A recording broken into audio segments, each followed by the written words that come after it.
Good day, ma'am. This is the Proclamation of the Philippine Independence. But first, I would like to introduce myself.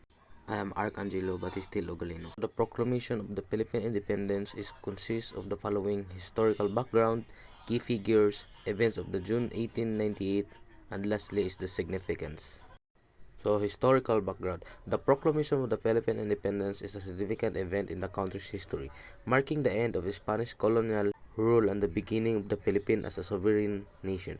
Here is a brief historical background of this important event. Important historical background event is the Spanish colonial period.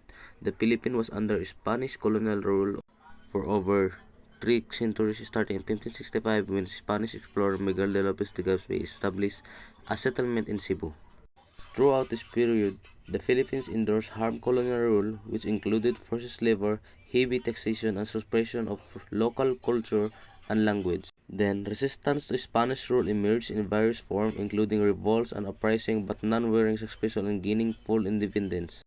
So, next is rise of the Filipino nationalism. In the late 19th century, a growing sense of a Filipino identity and nationalism began to take root. Intellectuals and reformists like Jose Rizal and Marcelo de Villar played key roles in advocating for political and social reform. The reformist movement, known as a propaganda movement, aimed to secure equal rights for Filipinos within the Spanish colonial system. Katipunan and the Revolution. Dissatisfaction with the slow pace of reform leads to the formation of the Katipunan, a secret revolutionary society founded by Andres Bonifacio in 1892. Also on August 23, 1896, the Katipunan launched the Philippine Revolution against Spanish colonial rule, marking the beginning of the armed resistance. Next is the key figures of the Proclamation of the Philippine Independence. The Proclamation of the Philippine Independence on June 12, 1898 was a significant event in the country's history. Some key figures involved in this declaration include Emilio Aguinaldo.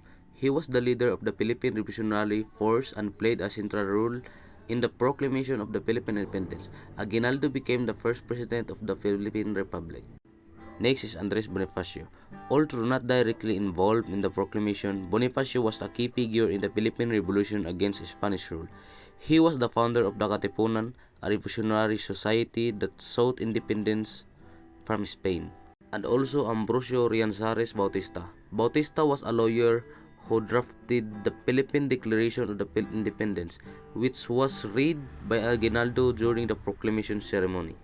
Filipino revolutionaries. Many other Filipinos from various regions and backgrounds joined the revolution and supported the proclamation of independence.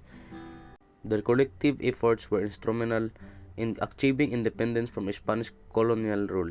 It's important to note that while the declaration of the independence marked a significant step toward freedom, the Philippines did not gain full sovereignty until after the Spanish-American War and the Treaty of the Paris in 1898, which transferred control of the Philippines from Spain to the United States. In June 12, 1898 was a pivotal day in the Philippine history. It is marked the proclamation of the Philippine independence from Spanish colonial rule. Here are the key events on June 12, 1898. So these are the three key events of June 12, 1898. So first is Declaration of Philippine Independence. Next is reading of the proclamation, and lastly is playing of the national anthem.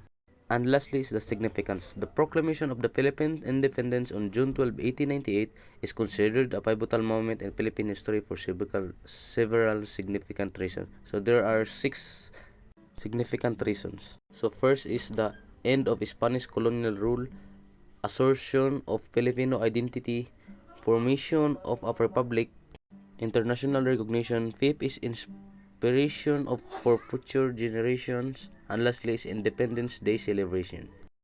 In summary, the proclamation of Philippine independence is a pivotal moment in the Philippine history because it marked the end of Spanish colonial rule, the birth of a Filipino republic, and the assertion of Filipino identity and sovereignty.